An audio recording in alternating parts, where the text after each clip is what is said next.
Thanks for joining us. Talkline Network Radio, America's longest-running Jewish broadcast network, the voice of the Jewish community. Welcome to the podcast. You are now tuned in to this episode of our podcast. Today we are going to interview some of the greatest and most influential minds in our field. And now, please welcome your host. You're listening to Talkline with Zev Brenner, America's premier Jewish broadcast on the air since 1981. And we're back. It's always great to have Hank Sheinkopf, Rabbi Dr. Hank Sheinkopf, Esquire. He's also a judge, a dayan in the Jewish judicial system, but he has his finger on the pulse of politics in New York. So, Hank, good to have you back again. Thank you, Zev, for having me on. Thank you. So what do you make, after all these years, 30-some years, Congressman Jerry Nadler is retiring. What do you make of that? It was the right move for him at the right time. He's been attacked for being of the wrong generation. The AOCs of the world want power, and he smartly understands that this is the time to leave the stage. He's going to cede power in a special election, hopefully to someone who's not crazy, but the reality is that the DSC fellows have a real shot at winning seats throughout New York City now. Now, is there going to be a special election? He's going to wait out his term. No, he's going to wait. He's already said he's going to complete the term, which means there won't be a special election, and that the election will be next year. And whether we have a June primary, it'll be a tough district for anyone from the east side to win. That district is east side and west side, unless there's a lot of people from the west side running, and then it becomes much more easy. But also includes parts of Brooklyn, especially the religious Not parts. Anymore. It's they cut it out? Cut it out, yeah. So it's just the east side and west side right now. It's east side and west side.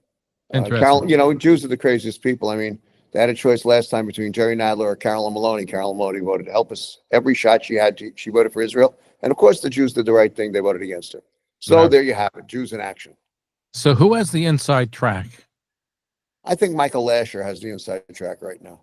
He's kind of Jerry. He fits the mold of the Upper West Side. The problem he's going to experience is that mold of the Upper West Side is disappearing.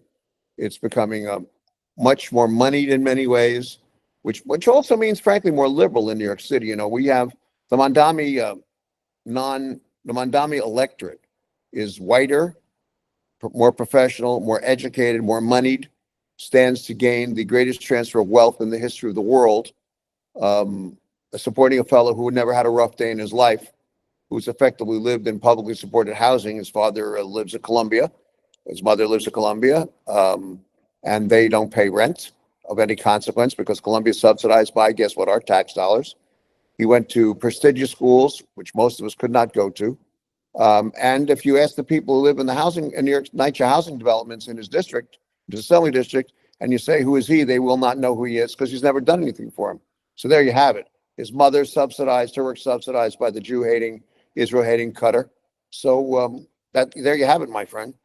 I want to get back to Mamdani, but as far as the race for Congress in New York, you're going to have East Side versus West Side.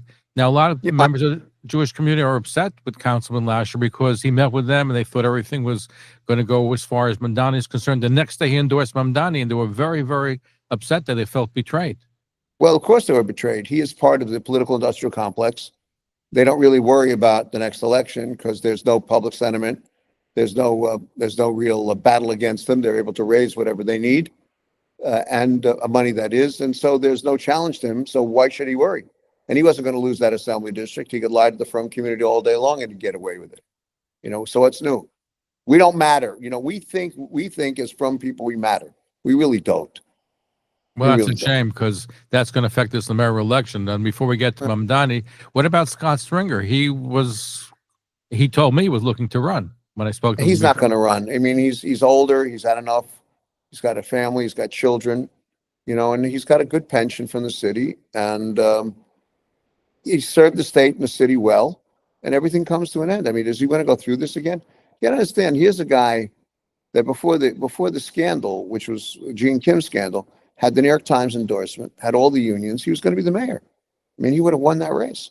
And instead, we have what we have. He got derailed by accusation of sexual harassment. He was never able to shake that completely, but he ran for mayor. He didn't really get much in the polls.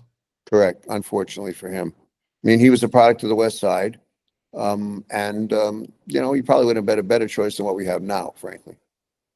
Is Senator Chuck Schumer next to retire? It's not unlikely. I mean, he's also getting up in years, and the Democratic Party is dead. What we have is a collection of people who meet, the kind of clans who meet on a biannual or every quadrennial, kind of time to decide about governors or congressmen or local elected officials or presidents, but they really don't stand for anything. And they're now a captive also of public sector labor, because private sector labor unions have left. I mean, they're going the other direction. Teamsters are not voting for Mondami, you understand? They're not voting for AOC. They're not voting for Kamala Harris. That's not happening. The Democratic Party doesn't stand for anything. It doesn't really mean anything. But the DSA people will love the party. Why? Because they can't get on the ballot in most states of the country as a third party. So they need a place to go. So what better way to do it than to grab the dead carcass of the Democrat Party and use it as a means to get on the ballot in places around the country.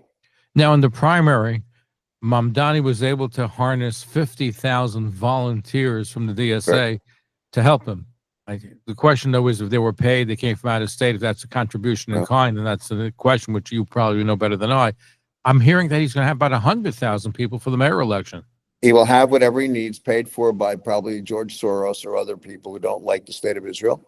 You won't bet on the DA brag to investigate the sources of where that money came from and how there's a potential violation of election law, because he was helped into office by, as I recall, an independent expenditure of some $2 million by Soros-related foundations or activities. So why would he bother? So are we in trouble? Is it inevitable he's going to win with all that kind of manpower? It's not inevitable. You beat Mondami by knocking his numbers down now. All the idiots sitting here saying, no, we need a coalition, but it means they don't want to make trouble. Make trouble, put money into, I'm running this is not an advertisement. I'm running, I'm helping to run one independent committee, and I'm running another independent committee. And the job here is to hit 2 million doors and make 2 million calls. That's the bottom line. That's the only way you do this. And you can't think that somehow something will happen that's going to change the outcome unless you change the outcome. Now, you mentioned go to door to door and make calls. Are calls as effective today because people are on cell phones, they get voice message? How does that work? It depends on the message. The message is effective. The message I've used for the last 75,000 calls, which we've already done, I raised the money for, and I'm no fundraiser, believe me, was not the most pleasant experience, although I did meet a lot of new people who were very interesting, is Mondami's support for legalizing prostitution and for ending charter schools. And that is very popular. Those are two arguments that create fire in the Black community and in the Spanish-speaking communities of New York City. The coalition to beat him is Blacks, Spanish speakers, Chinese, and Russians probably. You cannot depend on the Jews. They will not turn out in numbers that they should. Portions of the community are not registered, and the idiot kids will do what they've been told they should do, which is, again, vote against what's in their interest and be with the Mondami, who's they just don't understand what globalize the Intifada means. If you like body parts all over the streets, then you should definitely vote for him, because that's what the Intifada was in Israel. Well, I say it's like globalize the pogrom. That's the same thing, globalize the Intifada. Same thing. And also the idiot gays, they should go and take a look at what happens to gay people in the countries and the kind of people that, frankly, they're probably nice people, some of them, who support Mondami. Hanging gays from cranes is not uncommon in Iran. It's just not. Get used to what's coming. Stupid women, look at Sharia law, because that's what's going to come to us if this continues. Now, I've been seeing some numbers that in the primary, he got about 30% of the Jewish vote, which is a shocking number. Well, again, we have failed our children. I gave a sermon about this a few weeks ago in West Hampton. We failed our children. We've told them all kinds of lies. We've told them fibs. They're not like everybody else. This idea that somehow the Golden Medina, will continue. We've been here, 400 some odd years. All things come to an end, and that this will just go on. And their children they're telling themselves that they're not going to have what we've had, and that somehow they're going to, they can correct this and get their apartments. You know what? They can have a $9 latte too, which is what they do. I mean, to me, it's patently absurd. I don't know. I have a bad attitude because I had nothing. So, I was a high school dropout. put myself through college working. I mean, college is free, but I put myself through college paying the rent, put food on the table, working all kinds of jobs, and not in offices. Okay, it's just not. Their perspective is entirely different. I think we should bring back the draft and require national service, and maybe then we have some sense of political community, but we just don't anymore. Our guest is Rabbi Hank Sheinkopf. He's a political consultant, analyst, lobby. He knows what's happening politically. He's also a dayan, a judge in the Jewish court of law system. And we're looking at New York and politics. Now, you're right that we Jews have to register, do a much better job, and we have to make sure people get out to vote. I'm told of one school in Brooklyn, the Magen David Yeshiva, has a requirement in order to enroll in the school year, which just started, the parents had to show they were registered to vote. I love the idea. Same rules should apply all across the board. Why? You can make. I'm trying to figure out how the Rebbein would paskin on this. The act would be to protect the community, and that you have to do. When you go to war because one of the reasons is B'chol Shabbos. Why? Because the land is in danger. Okay, and when the land is in danger, you have an obligation to immediately protect the land because we know what the land means. The land means that ultimately God's presence will be felt when the third Beit HaMikdash will be built in our lifetime. It should be in our lifetime. So we have this obligation to protect ourselves. Voting in this case is a protected device, and you should go out and vote. So we have to register to vote and get people to vote. I'd like to see. This is not for those I would argue there was some people would say, well, wait a second, isn't this engaging in a goyish court and you shouldn't do it? Violating. We learn about this mishpat nonsense. This is not a court. This is not a judgment issue. This is about protecting ourselves, and we have an obligation to do it. Well, listen, I'm calling for a high pledge. Every Jew should say, I'm going to speak and get 18 people to vote. I think that's the one. We have to do it. But well, the trick here, Zeb, is whether even if he wins, if the opposition to him is significantly strong, it will send a clear message. The other thing is you want to beat him, you got to knock him out now. You knock him below, you get him from 37 down, and you got to move quickly. Just get him down below, get him to 30, and anybody else can win. But who can win? Because you have Cuomo, you have Curtis Lewa, you have Eric Adams, the mayor. Nobody's dropping out. The question is the question is not who can win. The question is how do you stop Mamdani? That's the question. You stop him by knocking him down below 30 or at 30. You got to take clip. Well, who do you think is uniquely suited? Why? Because this is not a ranked choice. There's no ranked choice nonsense here. There's no runoffs. It's straight ahead plurality. Who do you think stands the best shot against Mamdani? It's hard to say. I mean, Eric Adams has his problems. Mamdani, and Andrew Cuomo has his problems. Andrew Cuomo ran among the worst campaigns imaginable in the primary. I mean, it just was awful. So who can win? Depends what Mamdani looks like.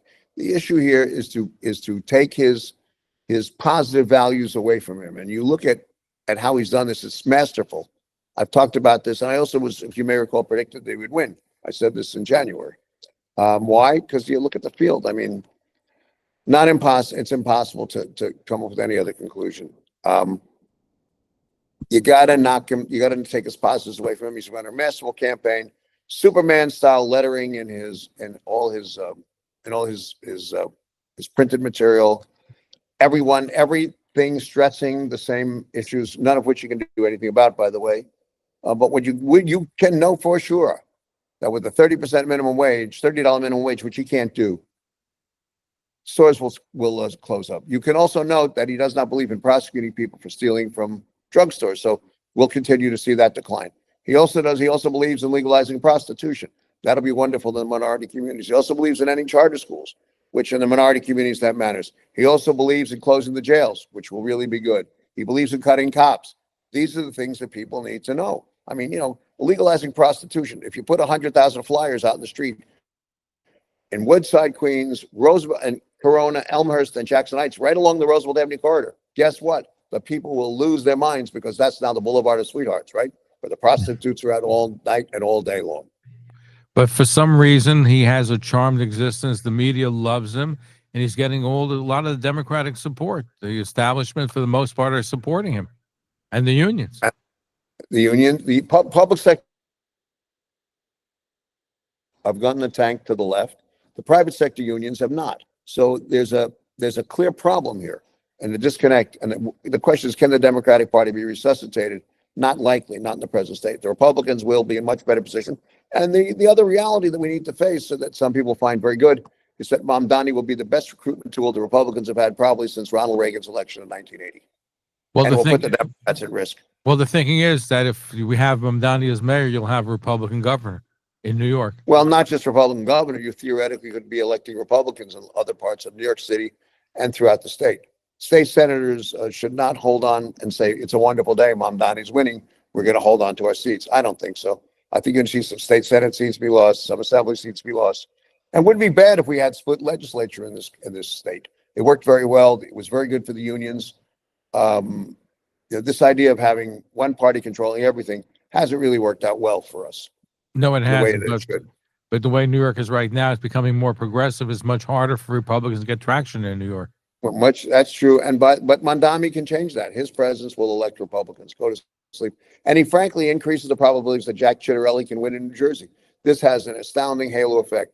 People don't want overall what Mamdani is selling. The cities may want it, but you will have a new country if this gets out of hand that starts in portions of Pennsylvania, takes upstate New York, then goes around the loop and kind of around New York, takes in Long Island, then goes south, parts of New Jersey, parts of Pennsylvania, as I said, Delaware, goes to take up the District of Columbia, goes to Virginia, then goes south from there to Florida and across to Arizona. Our Couple guest, states in the Hank Midwest. Sheinkopf. That's America. That's what this will look like. Not good news for Jews. Is there any path for victory for, let's say, Curtis Lee on the Republican line? He starts off with 28% of voters. He should really be a New York patriot, leave the race, and say goodbye, and just do that right away, because he's not going to win. And it's not because he's because he's a bad guy. He's a very nice man, and he's a New York patriot. But be a New York patriot and leave. Because why? Because no one is going to vote in the numbers he needs for a man who lives in a studio apartment with a woman, right? With I don't know, 18 cats or some ridiculous number, and who's had judgments against him for all kinds of things. And of course, I mean, it's just not going to happen. Get out of the way and let's elect somebody who can run the city. I can't imagine it. I can't imagine Mamdani administration. I looked at the people who are close to him. Not one of them has any kind of experience, and we're going to go into a fiscal crisis. Just that simple. Now, Well, they're gonna Jamal try to Bowman is flip going off. to be the Chancellor of Education, right? Well, Jamal Bowman, who believes that Joanne Chesimard, aka Asada Shakur, was $1 million bounty on her head for murdering a police officer, is an idol for black people, black children. That shows you where this is going. Brad Lander, who at best has been a mediocre, lousy controller, the number of audits he's issued that had any value. When you compare it to Scott Stringer's really good record as controller, also the returns to the pension fund compared to what other pension funds have done around the country, Brad Lander should not. I mean, the idea that he could be a deputy mayor is among the more idiotic things we've ever had. But he will have Linda Sarsour hugging him and calling him her mensch, which he was very proud to announce. And he will also do the most racist thing imaginable, which is he tried verbally to link Eric Adams to Epstein. Now, he wouldn't do that to a white person, would he? But he did it to a black person. So here's a great liberal who's a racist, a self-loathing Jew, and a lousy controller who's going to be in charge someplace or something. Do you see a path for current Mayor Eric Adams to possibly win again? Too early to tell. He's on a short leash now for a couple of weeks to either make this work or not. And the first thing he's got to do is make a major mea culpa. It's not that complicated. Say, look, I'm proud you elected me, and I'm grateful. And by the way, I made some mistakes the first couple of years, but I didn't make a mistake when I changed police commissioners and appointed Jessica Tisch. Didn't make a mistake when I made Tucker the fire commissioner. Didn't make a mistake when we announced that working with the city council that there's going to be 35,000 new affordable housing units. Those are not mistakes. Driving crime down, all these things are not mistakes. I made some mistakes, but you know what? I learned, I listened, and we're moving forward. I need you to help to continue. That's a good ad. That pages, but that's the argument. He's got. Should Andrew Cuomo also be making an apology? Andrew Cuomo should first be making a campaign. He hasn't done that yet. Well, it seems to be he looks a little bit more energetic on the campaign trail when you see him now than he did in the It's primary. not about energetic. It's about about all the things that happen. I mean, the ads were terrible. Whoever did those ads should never be permitted to hold a camera again. I mean, they should have their license lifted. You know, campaigns are complicated, and message is very complicated. And the environment's become even more complicated because of social media. So.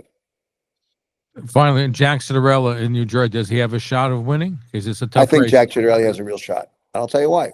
Zoran Mamdani. Zohar Mamdani will be the best thing that happened to Republicans in who knows how long. If you read about Mikey Sherrill, I respect her and thank her for her service to this great nation, this most extraordinary country. But she's got some problems when it comes to Israel. People are going to be, I think, particularly from community, are going to be much more attentive. They can probably do better with Chitarelli. And if the numbers start to move, that's where they're going to go. So Mamdani is helpful to Republicans in New Jersey, except he's not helpful in Hudson County, where you have new communities, and where you have, where you could have an upset in Jersey City where McGreevey could lose, frankly.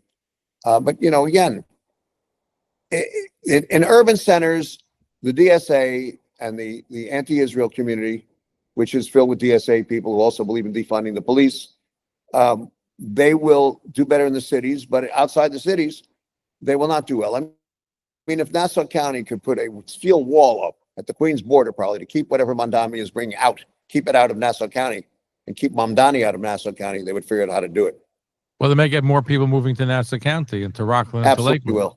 You can see also in Western Suffolk, in like the western part of the Hamptons, you're going to see more people moving out there. Why bother? Why bother? What is the requirement to stay with Zoom? And again, it'll be a great time if you're younger to buy real estate in New York and hold it, because it'll be like the Dickens years. Right. You hold it, you'll make money over the term, but not now. But so you're saying if the polls show that Mamdani is going to win in New York, or it's going to be a very close election, that will help Jack Citarelli in New Jersey? Absolutely. Okay. Absolutely. Why? But that's a very because Republicans average humans don't want what Mamdani has and what he's selling. They want to see police funded. They don't want to see this other stuff. Well, he's going to hire social workers. Well, that'll be good. I mean, social worker without a gun is going to be very good against the guy with a gun. You're reporting a crime in progress, we'll send a social worker. That'll work out very well. If you think the Bronx has got enough bodies lying around now, wait. You're talking about a ridiculous set of ideas that don't have anything to do with reality. That's started by that great American Bill de Blasio. Somehow he and his wife clipped the city is for charged with how much? $2 billion, $3 billion. He should have gone to jail, have been indicted minimally for campaign finance fraud. The feds and the state decided not to at the time, but they talked about it publicly. An administration that left the city without a dime, I think, in its capital fund to build. We couldn't build a school, with the police department in disarray and entirely in chaos. If you love that, wait. The best is yet to come. Hank, we're going to have you back to the sect and tell us what's going on, but we need to get everybody to register to vote and to vote. I can't stress it enough. The Jews have to stop deluding themselves. They must stop it, but they're not going to. You know why? Because they always do. That's part of their charm. Rabbi Hank Sheinkopf, thank you for being with us. Look forward to having you back again. Keep up Zev, what you're have doing. a wonderful night. And to all your listeners, keep listening to Zev Brenner. It's very important. Thank you, especially when we have you on the air. But thank you. I don't know about that. Thank you, Zev. Thank you for tuning in to Talk Line with Zev Brenner, America's premier Jewish broadcast, the pulse beat of the Jewish community. For continuous Jewish programs, talklinenetwork.com, or our 24-hour-a-day listen line at 641-741-0389. For past shows, you can find us on iTunes, Spotify, Amazon, YouTube, Instagram, and all major podcast platforms, or jewishpodcast.org. Thanks for listening to the talklinenetwork.com. Follow us on Facebook, Twitter, and Instagram.